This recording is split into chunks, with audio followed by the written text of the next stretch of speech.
Assalamualaikum warahmatullahi wabarakatuh.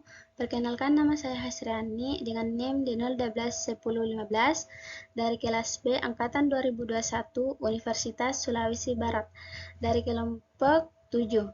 Di sini saya akan mempresentasikan materi saya mengenai paradigma pengelolaan sumber daya air.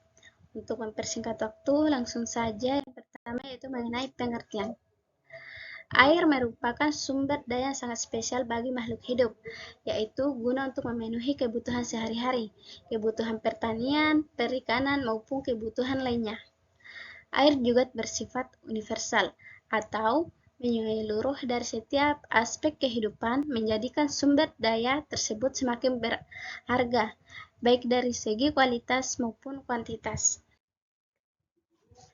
Adapun pengertian sumber daya air menurut Undang-Undang Nomor 7 Tahun 2004. Yang pertama yaitu sumber daya air merupakan air, sumber air, dan daya air yang terkandung di dalamnya.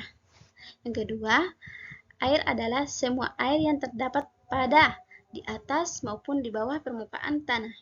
Yang ketiga, pengelolaan sumber daya air merupakan upaya merencanakan, melaksanakan, memantau, dan mengevaluasi penyelenggaraan konservasi sumber daya air, pendayagunaan sumber daya air, dan pengendalian daya rusak air.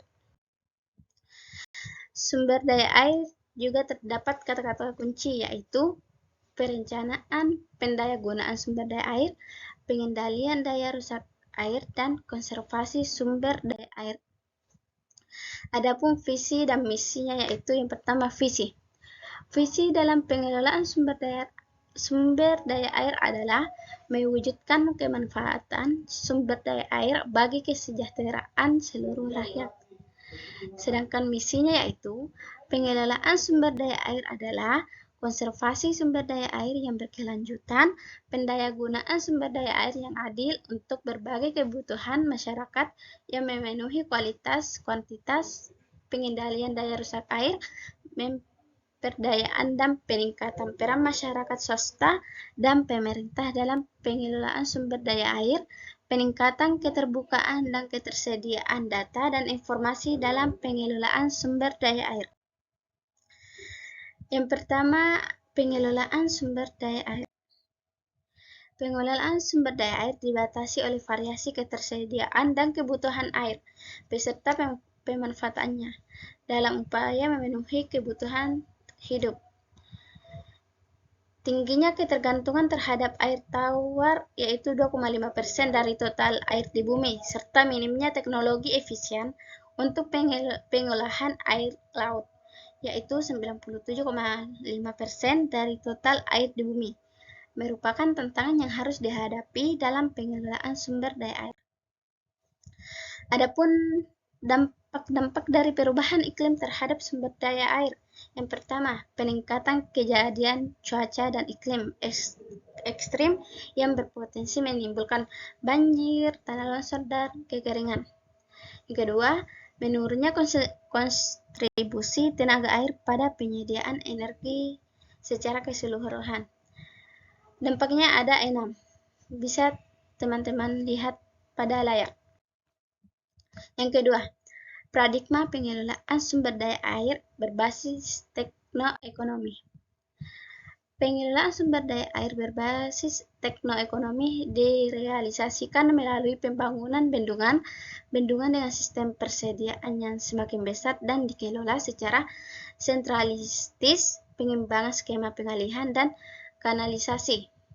Metodologi dalam pendekatan teknoekonomi terpusat pada cara membendung atau menyalurkan serta mengalirkan air dalam volume besar dengan biaya yang sekecil mungkin.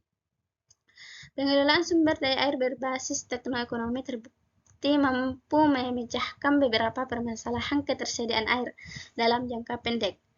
Pengelolaan sumber daya air berbasis teknoekonomi sanggup memenuhi kebutuhan masyarakat dan kuantitas yang cukup besar, baik dalam pemenuhan ketersediaan produksi pangan, listrik, dan akses terhadap air.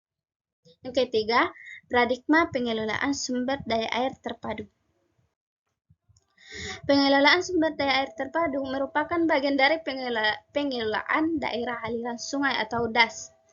terpadu yang bertujuan untuk meningkatkan kehidupan masyarakat melalui keterlibatannya dalam pengelolaan sumber daya alam secara berkesinambungan. Adapun beberapa tujuan untuk pengembangan sumber daya air hingga pemanfaatan air dapat bersifat efisien, bernilai ekonomi, berkualitas baik, serta lestari dan berkesinambungan berwawasan lingkungan. Baiklah, itulah tadi hasil presentasi saya mengenai sumber daya air. Lebih dan kurangnya mohon dimaafkan. Sekian dari saya. Assalamualaikum warahmatullahi wabarakatuh. Dadah.